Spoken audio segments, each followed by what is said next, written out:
In watercolor, we have some unique challenges. One of them is that we paint in reverse compared to other mediums. We paint lightest values to darkest values. We don't really have the luxury of being able to paint in our lightest values last over the top of dark values.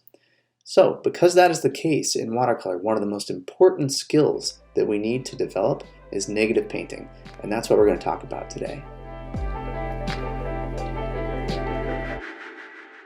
So let's quickly talk about what negative painting is. Negative painting is using shapes around another shape to define that shape.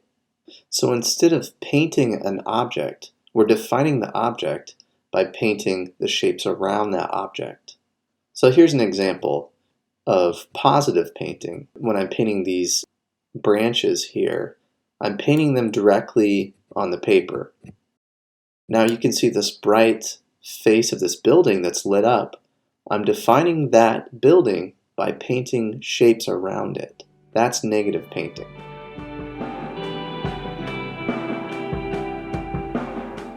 One of our challenges is in every wash that we're doing, you have to ask yourself, what part of this wash am I going to cover up and what part am I going to leave behind when I do my next wash?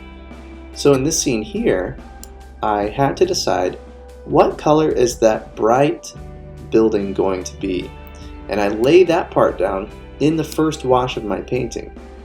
Then in each stage I have to remember to paint around that area, and that's a tricky skill that takes a bit of practice. I can't tell you how many times I've painted straight through something I was trying to leave behind, but it does get easier. The more you do this, the more you practice painting around things, the easier it becomes. So let's take a look at this scene here. I'm painting this white house. So the first layer of my painting, I'm laying in some light values, knowing that that's going to be the final color of this house because I'm going to paint around it and define it with those other shapes. So as you're painting your first wash, you're thinking about what parts am I going to leave behind. So an example of this are these houses that are back in the distance of my scene. I wanted to add a little bit of interest, and so leaving some cooler colors back there that I can cut around, that's going to be the color of the roof when I come through with my sky wash and paint the background. So here's a better look at that. After my sky is painted and then the background is painted, I'm preserving those colors that I left in my first wash. As I get the darks into these other houses that surround this white house, they actually define the porch to this main house that we're painting. While negative painting is its own challenge and it can be frustrating at times, once you get some practice under your belt and you learn how to do this more, negative painting is beautiful. There's an imperfection that's left when you paint around something that looks different than when you paint a positive shape. So if you can embrace that negative painting, it can bring a nice quality of looseness to your work.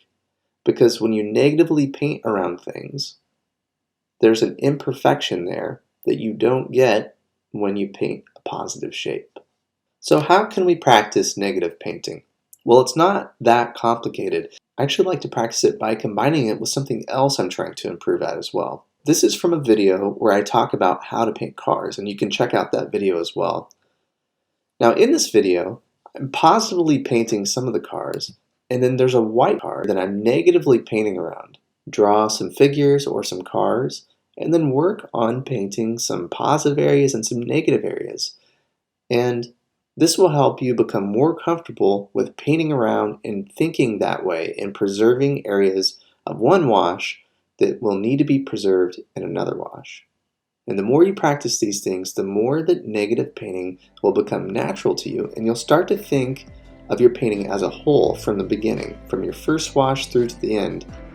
You'll start to think about what areas am I going to need to preserve, and how do I set myself up for the next wash, as well as practicing painting around objects. It's its own skill in itself. And the more you practice this, the better that you're going to become, and the easier that this will become for you over time. So as you can see, negative painting is such an important skill. I hope that you found this video helpful. And I wanted to mention, if you haven't seen my free video lesson, 8 tips to avoid overworking your painting, take a look at it. You can follow the link below, or you can get to it in my bio on Instagram. I've gotten some great feedback from this video lesson, and it's been very helpful to solve a big problem that I have had to deal with, and that is overworking your painting. Keep painting, keep practicing, and moving forward, and I'll see you next time.